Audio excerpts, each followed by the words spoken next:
Good afternoon. My name is Adrian Dix. I'm BC's Minister of Health. To my right is Dr. Bonnie Henry, BC's Provincial Health Officer. This is our COVID-19 briefing for Thursday, February the 25th. We're honored to be on the territories of the Musqueam, of the Squamish, of the Tsleil-Waututh First Nations, and honored to be here on their territories today. Tomorrow, Friday, we'll be providing a written briefing at around 3 o'clock with updated information on COVID-19 cases in British Columbia on Monday morning, and there will be a technical briefing in advance of this. We will be giving an update on our immunization plan. And with that, it's my honor to introduce Dr. Bonnie Henry. Thank you very much and good afternoon. So today, to start, we'll go through our usual review of our number of cases in the last 24 hours. We have had 395 new cases diagnosed with COVID-19, 12 of which were epidemiologically linked cases, bringing our total number of people diagnosed with COVID-19 to 78,673 in British Columbia. And of those, 86 were in the Vancouver Coastal Health Region, 207 people reside in the Fraser Health Region, 37 people on Vancouver Island Health Region, 24 people in the Interior Health Region, and 41 people in Northern Health. That leaves us with 4,489 active cases right now, of whom 228 people are in hospital, 62 in critical care or ICU. We also have 79,031 people under active public health monitoring and 72,781 people who are fully recovered. Tragically, over the last day, we have had 10 new deaths related to COVID-19, bringing the total number of people who've died from COVID-19 in British Columbia to 1,348. And our condolences go out to each of the families, their care providers and communities who we know are mourning their loss. Our thoughts are with you as well during this difficult time. We do have one additional healthcare outbreak in the Riviera Sunwood Retirement Community, an independent living community. And the outbreak at the Burnaby Hospital is now finally declared over.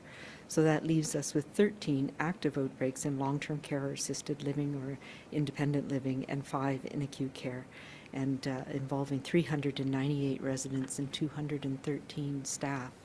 Although thankfully, we know that those new cases in our long-term care homes in particular have dropped dramatically. Since the start of our immunization program, we've now provided 239,833 doses of COVID-19 vaccines across British Columbia.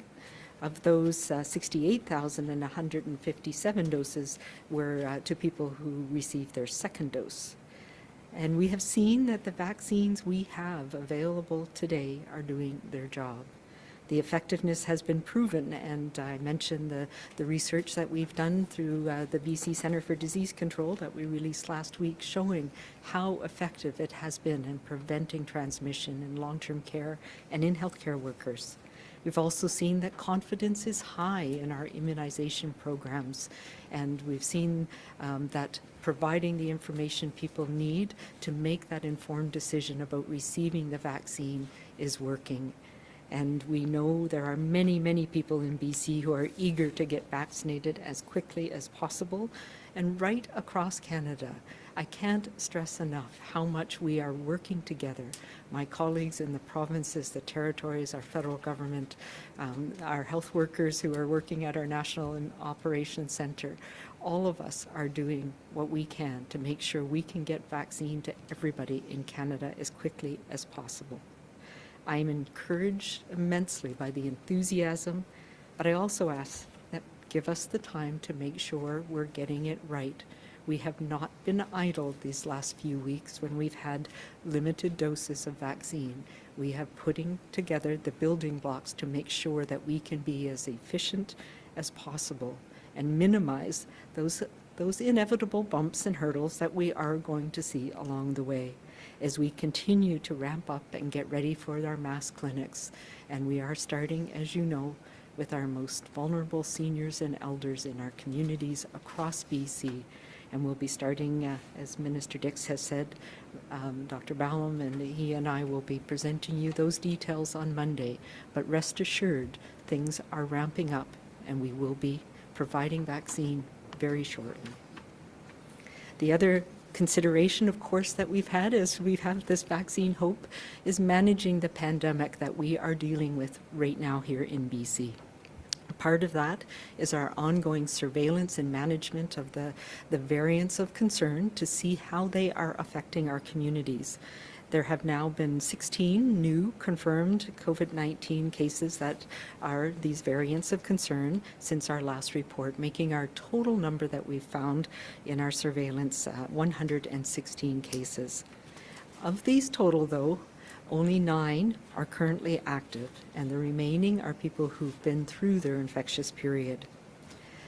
So we have to date 95 of the B117 initially associated with the UK, and 21 people who've had the B131, the South African variant. I will also say that I mentioned last week that we had an initial case of a variant under investigation that has been associated with Nigeria. We've had a second case we reported on earlier of that, but these have been reviewed, and when we talk about variants of concern, what we're concerned about is can they transmit more easily, cause more severe disease, and so we are still monitoring the one associated with Nigeria. So it's called a variant under investigation, and we'll just be keeping that one on side and watching it carefully. Of the confirmed VOCs that we've had, 71 were in the Fraser Health region, 39 in Vancouver Coastal, and then we had 4 in the Island Health and 2 people in the Interior Health region earlier on. And I understand that lots of people have questions about what these mean for our province, our communities, and also for the restrictions that we have in place. And I know there's been modeling, there's been lots of concern. I will tell you that across the province, we are paying special attention to people who are infected with these variants so that we do better understand the transmission patterns and the impact they're having on our pandemic and our communities here in BC. This, in turn, helps inform any changes that we may need to make. So health authorities are following up actively, as we have been doing with every case, but making sure we collect extra information on these particular variants. Right now, about a quarter of them, we are unclear where they acquired these infections, and those that has remained relatively stable.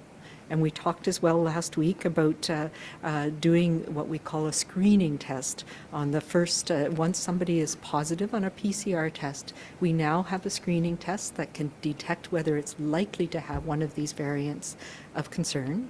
And we are able now to do that in about 75–80% of all of the positive tests every day. And by the end of next week, that'll be up to 100% of our testing. The other thing that is important is that all of the evidence has shown us that the things that we do to prevent transmission work against these variants as well. And that is why we all have to continue to do what we're doing. The precautions we take are equally effective against these variants as they are against the other strains of the virus that we have been dealing with. And just to give you an update, one of the things that we have been doing is paying special attention to when we see people who are infected with these variants in some of our more concerning environments, particularly schools. And as you know, over the weekend, there were 7 historical cases of people who had been infected with variants that were identified in schools, in 7 schools in the Fraser Health region. And Fraser Health has undergone a testing program to make sure that we can see if there was transmission from any of these cases in the school system. Right now, they have, as of today, they've completed 83 people have had a point of care test. So those were people who it would affect their management to know right away. And 201 people have had PCR tests. Of those, 6 people at 2 schools have tested positive.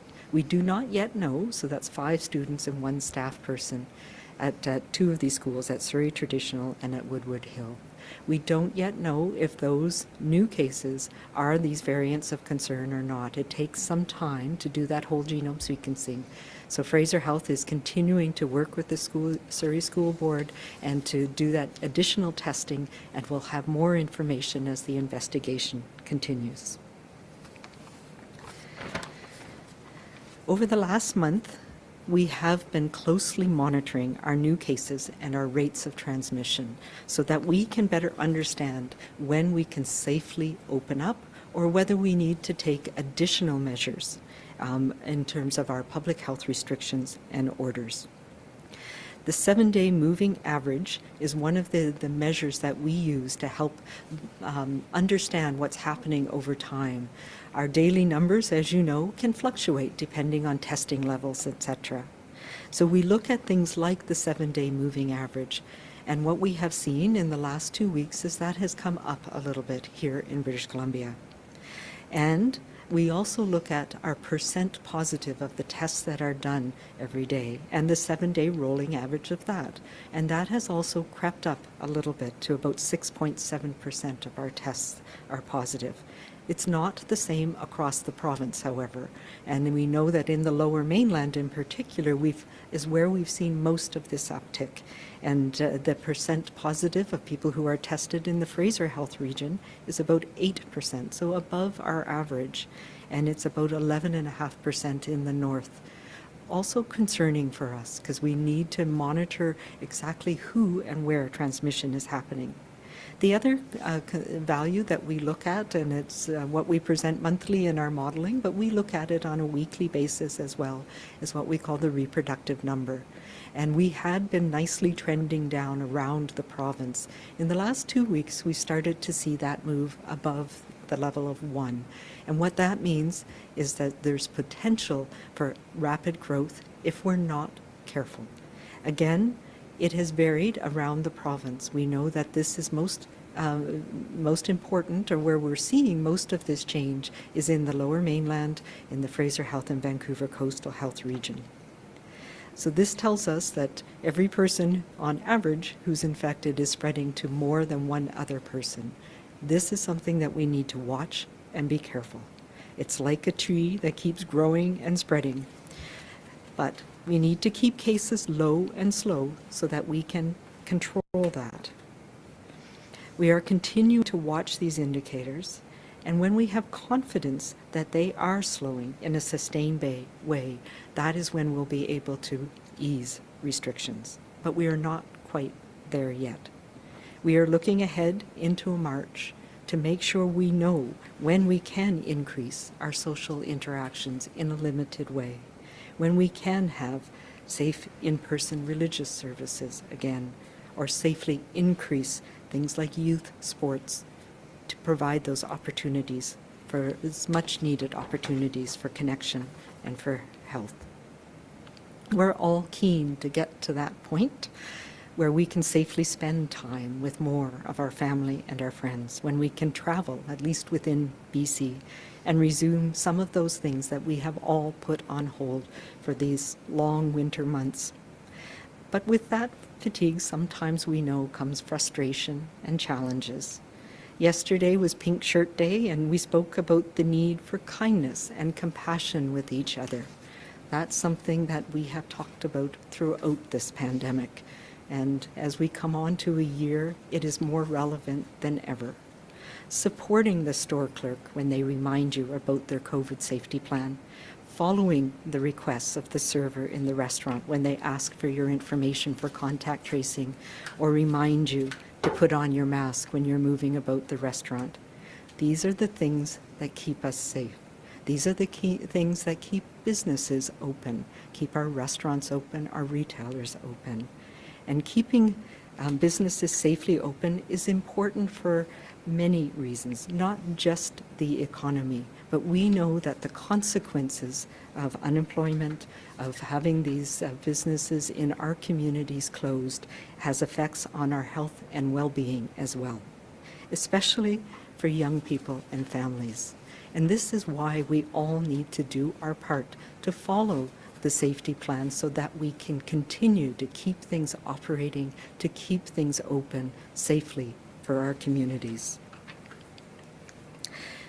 It is, as always, our individual actions that make a difference collectively for our communities, our families across the province. And we know that this works. As we have this whole ramping up of our immunization program and the hope that in the next few weeks we will be in a different place. We all need to remind ourselves that we're in this together, but we're not all in the same boat. And it is kindness and compassion that will see us through this pandemic again. I ask you please to remember to be kind and to be calm and to stay safe.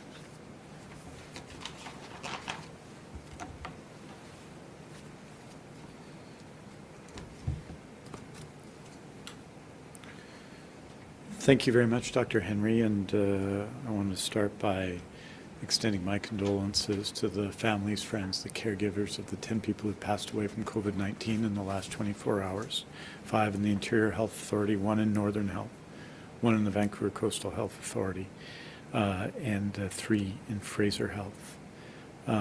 It's an extraordinary time, I think. We've noted this all along, but it is a moment of sadness in everyone's life. We know that at the moment, for example, people will have memorial services, funeral services with 7, 8, 9 people, where ordinarily you would expect hundreds. It is a difficult time to grieve, and we have to all find ways to support ones who have lost loved ones, both in this public health emergency of COVID-19, in the overdose public health emergency, and are dealing with other health issues and have passed away during this pandemic. Even if it's not connected to a public health emergency, it is a hard time, and we are thinking of you and have you in our hearts. I wanted to note that we have released again this week and posted, I think it's posted now on the BCDC website, the weekly outbreak report on long-term care, assisted living, and independent living.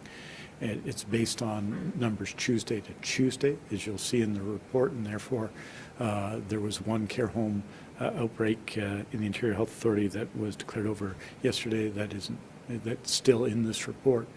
But of the 11 long-term care home outbreaks, 9 of them had no new cases this week. So it's not just a question of the very significant reduction in long-term care outbreaks, but the fact that the ones that we have, the outbreaks that we have in long-term care at present are stable and are not seeing new cases. This is extraordinarily good news. And I want to again pay tribute to our teams of public health officials and people in long-term care as well, who have organized immunization campaigns. 65,720 residents and staff have been immunized with 1 dose, and 37,400 have been immunized with 2 doses of COVID-19 vaccines. In addition to that, 5,424 essential visitors have received 1 dose, and of those, 1,382 have received both doses. We see the impact of that, and it is heartening, and it has made a huge difference for everyone. You'll also note that we did 9,000. Yesterday, the system did 9,008 immunizations, the majority of which are second doses, reflecting where we stand right now in terms of supply. That supply is getting better, as you know, but we are continuing at the moment to do second doses, and a majority of the doses done yesterday were in fact second doses. Wanted to note, we also publish regularly information on local health areas, and I just wanted to note that what we saw in the post-Christmas period was an increase, and a significant increase in cases in the Interior Health Authority at times, both in cases and in hospitalizations. And we've seen that come down in terms of active cases, in terms of the number of daily cases we've seen in the Interior Health Authority. And it shows again what we can do together as communities. And I think there is a significant number of people, and 5 of the people who passed away were in Interior Health today, and we still have more than 20 people in hospital in Interior Health. All of that is true, but it also shows that when we act together as communities, we can reduce transmission. And Interior Health has shown that in the last couple of weeks, and I wanted to acknowledge that. On Thursday, we also update you on the surgical renewal commitment. Since May 18th, we've delivered more than surgeries to more than 90% of those who had surgeries postponed due to COVID-19. As well, we continue to schedule and deliver surgeries that were not scheduled due to the pandemic, and to change the way we deliver surgeries in BC to better meet the needs of those who will be identified as needing surgery in the future.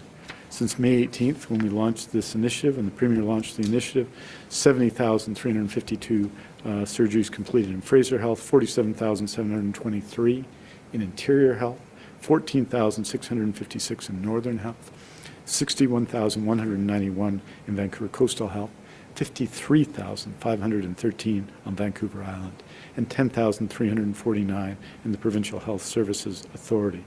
For the week of February 8th to 14th, we have the verified number of surgeries is 7,324, which is 196 more surgeries than the same week last year. And I want to thank everybody involved. Those numbers are exceptional, especially considering the fact that COVID-19 does cause surgeries, and safety precautions do cause individual surgeries to take longer. It shows the commitment of healthcare workers, from people involved in registration and booking to surgeons and surgical nurses and health sciences professionals right through our system, and their extraordinary commitment and dedication, and I want to thank them as well today. In closing, I think we know this, that we have another weekend coming up ahead of us after tomorrow, and it continues to be our duty to stop the spread, especially now. The variants of concern mean we won't vary and cannot vary our use of the skills we know to keep us safe. And we know that throughout our BC effort, our hard work and determination have turned uncertainty into confidence, transformed hope into reality, and converted promise into achievement. We've shown that we can achieve when we're 100% all in, when we stay 100% committed to our role. So this weekend, let's stick to doing what stops the spread. Let's stick with what we know keeps people safe. Stick together in our shared effort for the ones we love and the ones we don't know, fellow members of our communities. Aujourd'hui, nous annonçons 395 nouveaux cas qui ont testé positifs pour COVID-19 pour un total de 78 673 cas en Colombie-Britannique. Nous sommes attristés d'annoncer 10 nouveaux décès liés au COVID-19 pour un total de 1348 décès en Colombie-Britannique. Nous offrons nos condoléances à tous ceux qui ont perdu leurs proches pendant cette pandémie. Parmi l'ensemble des cas confirmés de COVID-19, 228 personnes sont actuellement hospitalisées, dont 62 en soins intensifs. Merci beaucoup. Thank you very much. We're happy to take your questions. Thank you, Minister. As a reminder to everybody on the phone line, please press star 1 to enter the queue. You'll be limited to one question and one follow-up only. I would also ask that you please remove yourself from mute. You will not be audible until your name is called. First question this afternoon is from Mary Griffin, Check News. Very much for taking my question. I'm just interested in when you were talking about the reproductive number, Dr. Henry. I was speaking with Dr. Richard Stanwyck earlier today, and he was saying that they are finding 1 out of every 5 positive case, they don't know where the origin of the virus is coming from. So 20% of people there is no explanation for where they contracted the disease. And I'm just wondering, do you have a reproductive number for the island? And what are your concerns about when you hear that up to 20% of the cases can't be tracked back?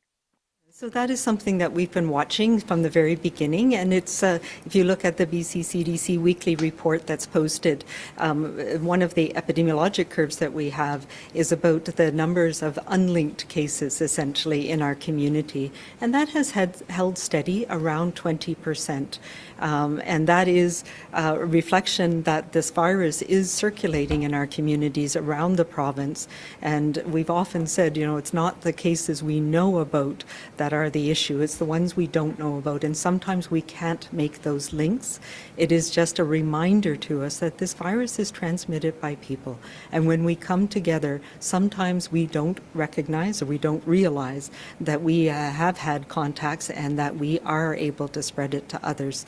So it's a reflection, as Dr. Stanwyck was saying, that it is circulating, it is in our communities, and we need to take those measures to prevent those infectious contacts, those contacts where we can potentially transmit it to others. So that is, that is what we have been reflecting all along in this. We do have modeling that we do on a weekly basis for all regions, and the reproductive number in the Island Health region, the numbers are very low, so it's not what we call a stable number, but it is just under 1 last time I looked at it. We only look at it about once a week because it's not something that changes on a daily basis. But in the last couple of weeks, we've seen a decrease in the interior, and Mr. Dix reflected on that. We've seen a decrease in Island Health, and it's sort of leveled off in the north, but we've had an uptick again, mostly in the Lower Mainland.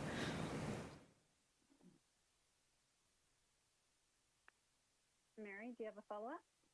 I sure do. Thanks so much. It's kind of a two-parter, so my apologies in advance. I was just wondering, you had mentioned that you'd be looking at March before lifting any restrictions.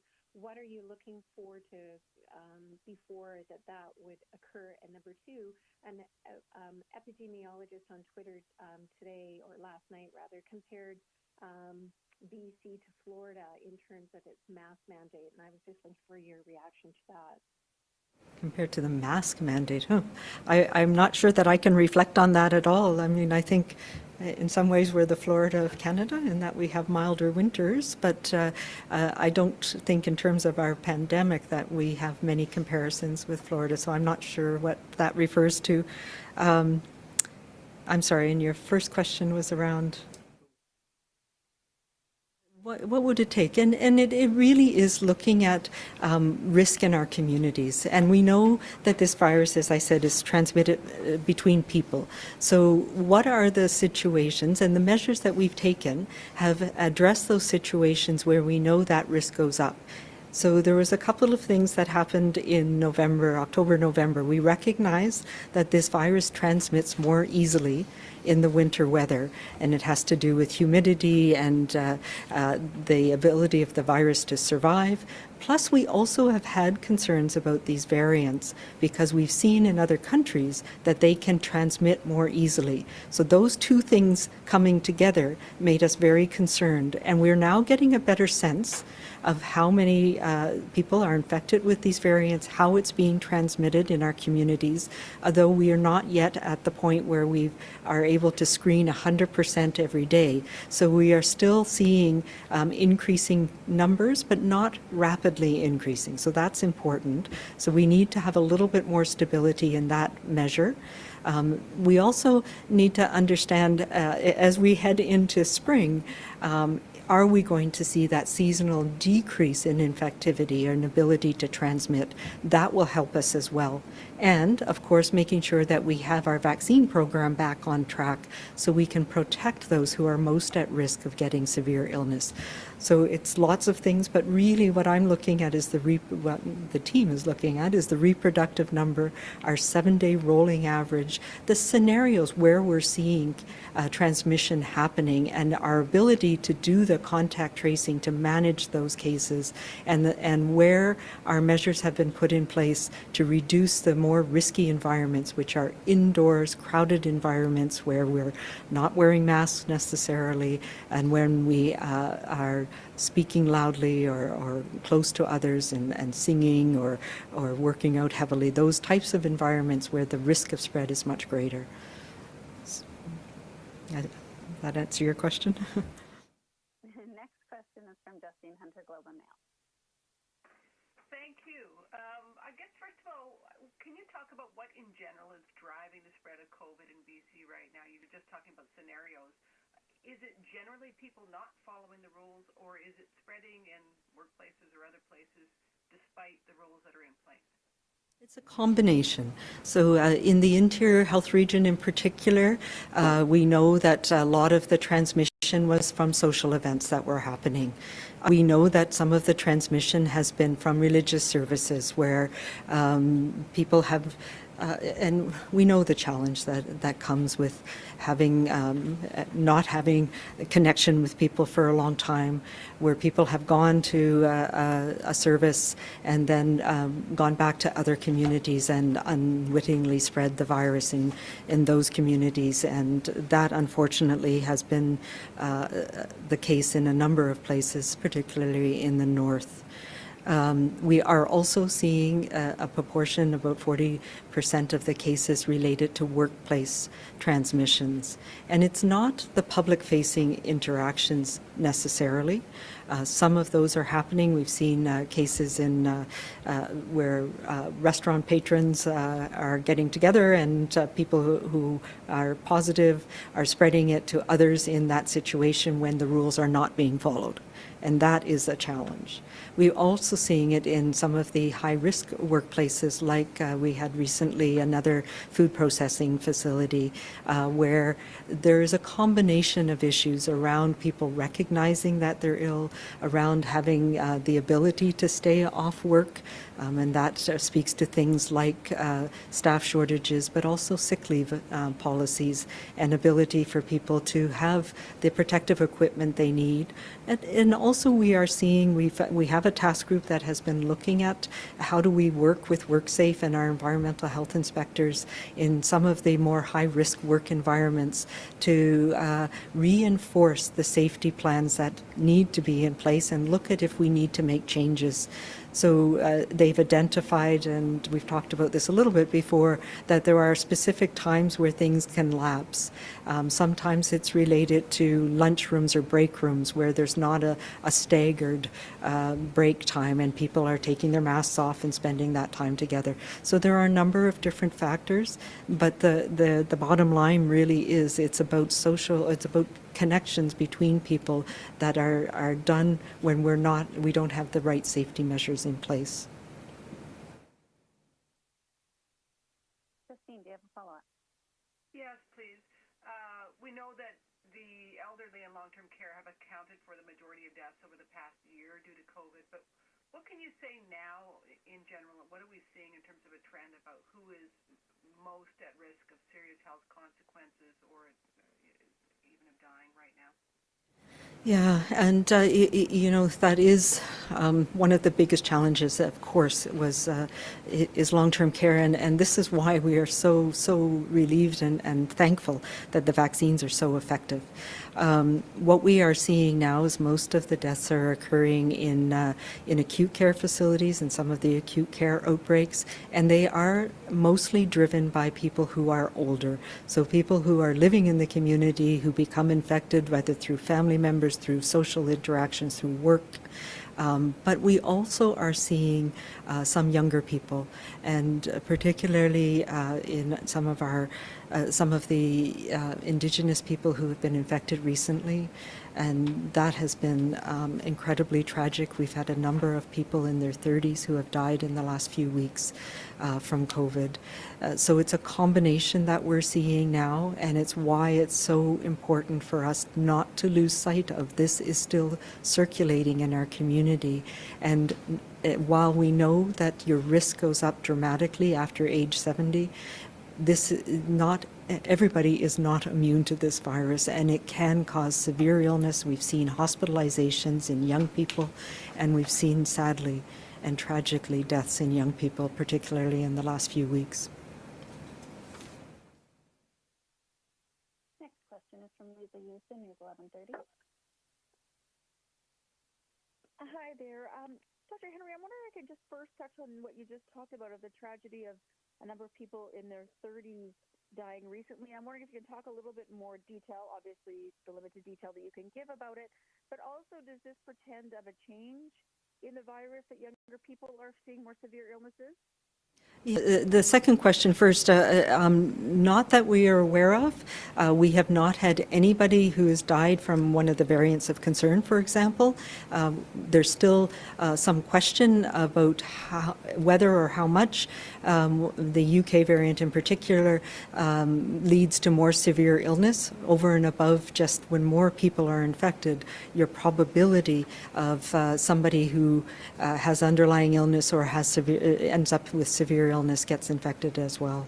What we have seen, sadly, is deaths in now 3 young people in their 30s, some with underlying illnesses, and some who were Indigenous people related to some of the outbreaks that we're seeing. So this is why we're paying so much attention to making sure that we can try and protect people, provide them with isolation, support them in their health needs as well if they get infected. Even young people can have severe illness, particularly if you have other underlying conditions as well. It's not, as far as we can tell, related to any changes in the virus. It's more the conditions and the community transmission that we're seeing in some communities. Lisa, do you have a follow-up? I do. We've been running a story. There was a video out recently where an anti-masker, anti-virus, anti-everything, was saying some pretty terrifying things about you and suggesting that some harm should come to you. And I know that you've been dealing with a number of threats and have had to call in security. I'm just wondering if you can talk to where you're at with that, how you're dealing with that, if it's increased, decreased, and just if you can talk to that outrageousness that's happening because of your position. This is one of the things that has been incredibly challenging. We have people who have been protesting outside our office, and it affects me, but it also affects my family. It affects the people we work with, and that's the part that I find hardest to deal with. We have a very strong support system, and I know my colleagues across the country have all been facing some similar challenges. We meet regularly, and we do support each other in that, and I think that's important. I recognize that when people are in crises, part of the way they respond or react is to lash out, to become angry. That is a reaction that is sometimes fed by certain groups, by certain media, social media posts, etc. And it's not to condone it, but it's to recognize that the psychology of some people the psychology of what we're dealing with leads some people to react that way. And I do believe that it is our collective support for each other that helps mitigate the impacts of these things. Having said that, I do have security. I have a security system at my house. I have ways that I make sure that I check in with people. We support each other. And it really is not acceptable. And what I find most disturbing is how it impacts the people I work with and my family and my close contacts and their concerns. So that's the most challenging piece right now.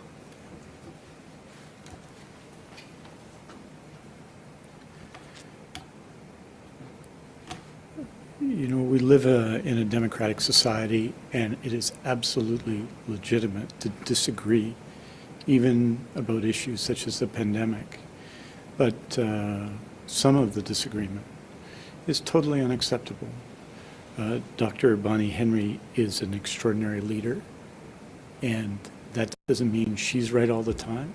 Certainly doesn't mean I'm right all the time. Doesn't mean the government's right all the time. Everyone's right all the time. The federal government, World Health Organization, or anyone else. But the kind of personal attacks of some of them are just completely unacceptable. And I just want to say, because I have the opportunity to meet with Dr. Henry every day, how she never loses sight of people in this pandemic, how regardless of the criticism, she continues to show compassion for everybody, every single person. in regards of one's view of what we're doing from a day-to-day basis, that is worthy of respect for an extraordinary human being in our province. And I think we need to have a slightly more respectful debate. I always try, to the best of my ability, to model that personally. I think we have to find ways in our society. There are unacceptable comments like the ones you referred to, disgraceful comments, and I condemn them utterly. But all of us have to find ways to disagree without personal attack.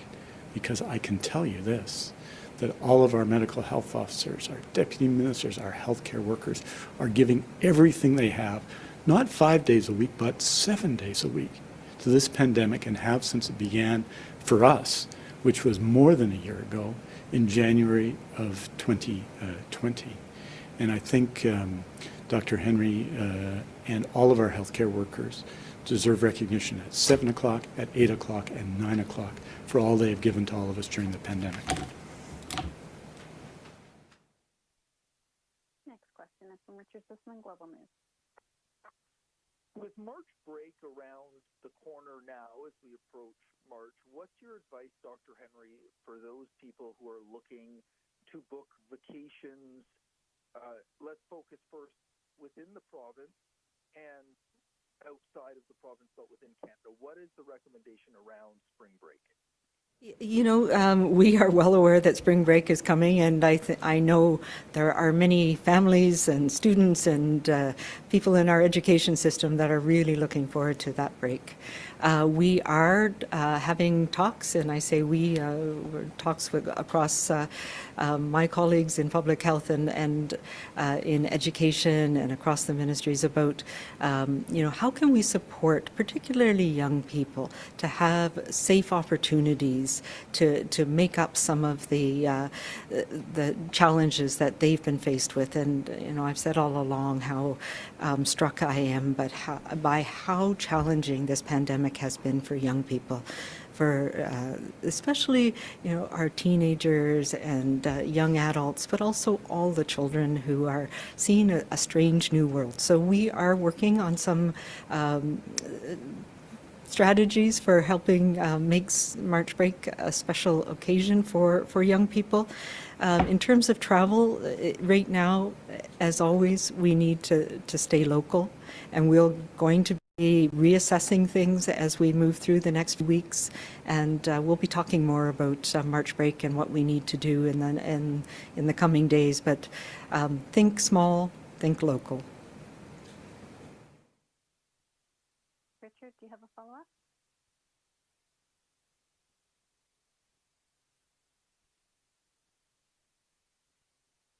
Richard, are you there? I am here. Sorry about that. I just want to just make sure that it's clear to people that right now they should not be booking spring break, and you can hit on that. I just also need to ask about your comments made earlier this week before committee around reforming the Police Act. The RCMP union, as I'm sure you are aware, has come back and expressed concerns, saying that you know, what your comments were uninformed and inaccurate. Do you have a response to the RCMP union about the concerns that they have raised about your comments before committee? In terms of March break, you know, it is coming up in the coming weeks. We may be in a different position then, but my advice is to think local. And in terms of the RCMP, I have to say that I was taken aback by the misinterpretation that got out in that letter. I do absolutely regret that my submission to the Police Act Special Committee, which is what it was, it's a Police Act Special Committee looking at reforming the Police Act. And, you know, it was my intent to provide examples that, from my experience, of how health and the police and police at the front lines have been working together. And I provided some examples that showed that the Police Act in its current state doesn't really contemplate the complex social issues that police officers on the front line are addressing every single day. And there was absolutely no criticism at all of anything that frontline police officers were doing, and the misinterpretation of that is something that I regret. But in my submission, I was referring to an example of the complexity of policing in British Columbia and of the challenges that on-the-ground officers face. And the example I used was when they initially were rolling out naloxone in our communities, and this was in response to the overdose crises, there was concern from police services, and there was conflicting messages that came down from police services in BC versus RCMP.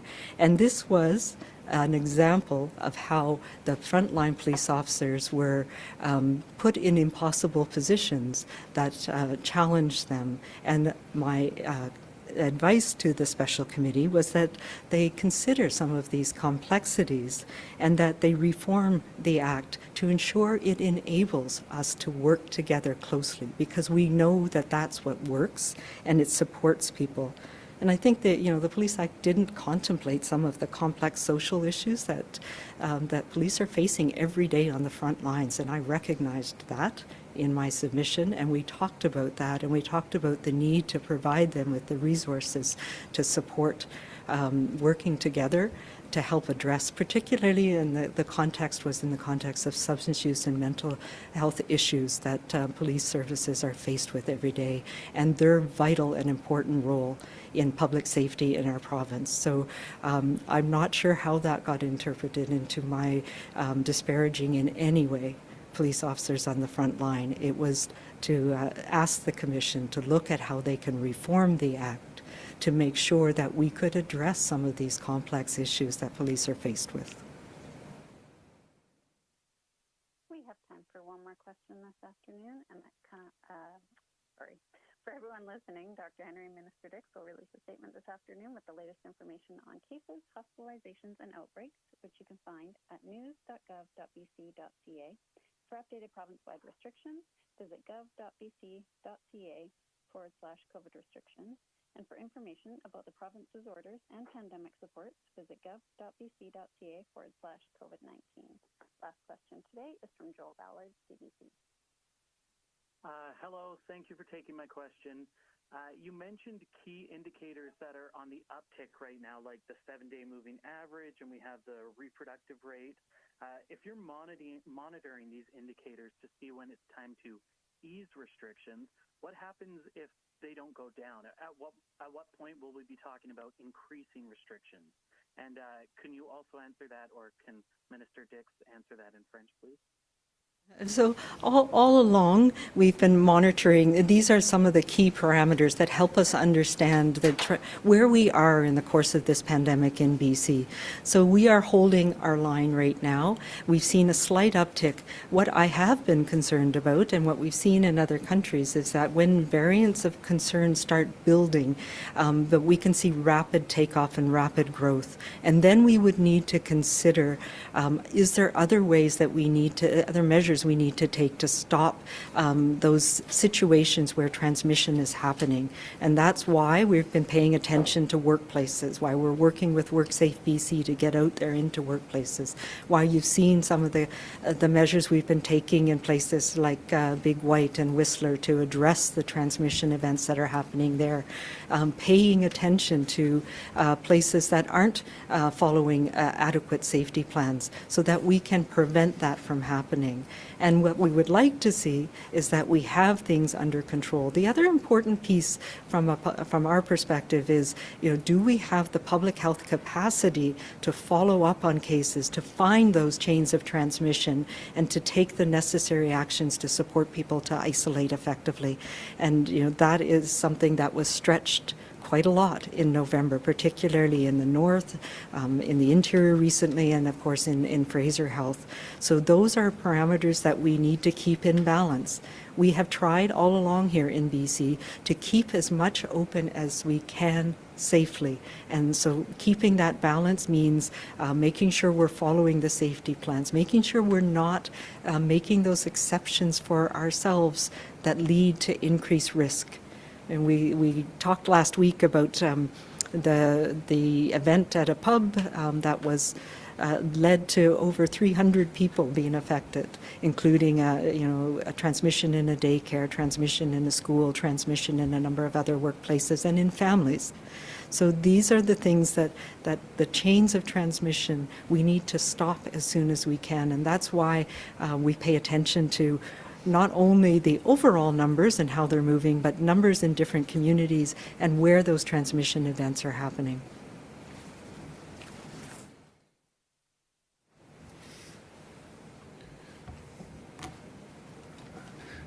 Effectivement, suivre l'évidence tous les jours, quotidiennement, pour faire des changements nécessaires.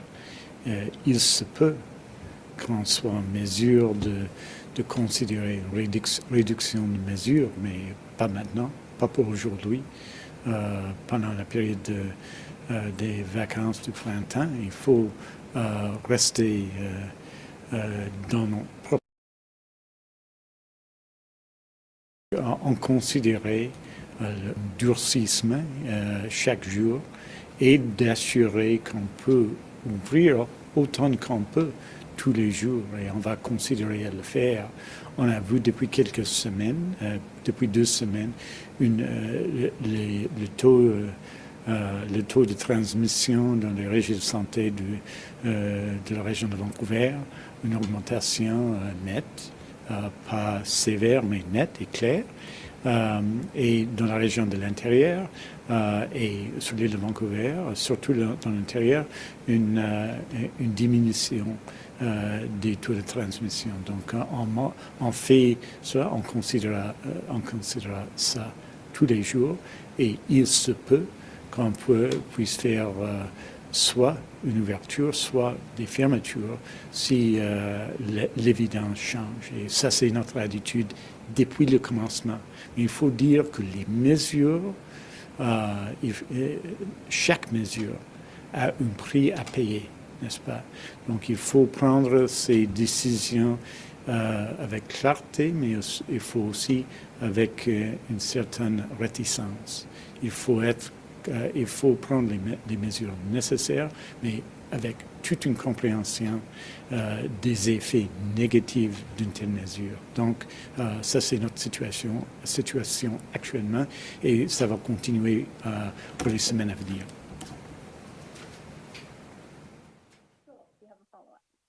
Yes, please. BC Parks has opened its reservation systems. That happened Monday for camping trips.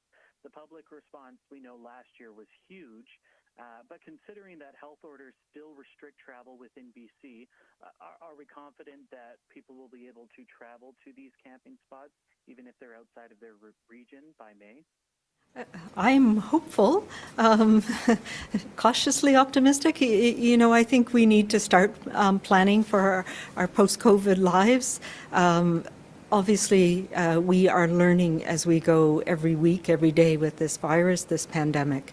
And we are learning a lot more information about how effective vaccines are, how we can stretch and provide immunization to protect more people in the coming months. So that's a really important part of looking forward.